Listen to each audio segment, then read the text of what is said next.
Now, fresh news, as this is the reason as to why the Kenyan government will no longer fund public universities and colleges. Welcome to Mcuba News. Don't forget to like and to subscribe. Now, speaking on Saturday at the Dedan Kimathi University of Science and Technology in Nyamira County, Cs Machogu said that the current financial crisis affecting the institutions called for alternative sources of income for the institution to ease pressure on the government.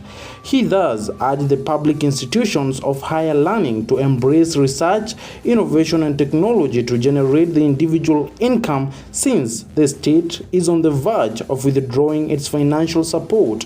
He said this, and I quote, "In Kenya, education takes about 25.9%, and we have to find other ways of creating and generating revenues for universities, and they have to look at other revenues. I am going to move around each and every university in Kenya because a number is faced with financial problems, and we are encouraging that they must generate their own income because the exchequer as it is now is not going to continue funding more." End of quote. The announcement by the CS comes amid major universities across the country dealing with strikes over lack of funds. Universities Fund Chief Executive Officer CEO Geoffrey Monari recently said the number of students qualifying for universities is increasing every year and that it's becoming unsustainable for the government to add financial allocation to support the institutions. He said this, and I quote,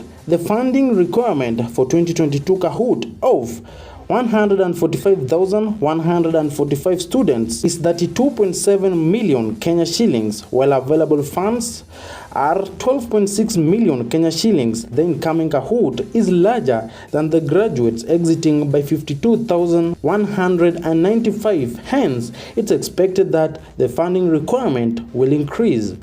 The CEO explained that the situation has been made worse by the 100% transition for students attaining a C+ and above, which has increased across two universities. In 2019, about 11 universities were caught in a 9.7 billion Kenya shillings tax evasion racket that threatened their closure. Egerton University and Moi University are some of the top institutions which are grappling with a management crisis after lecturers laid down their tools over pay cuts.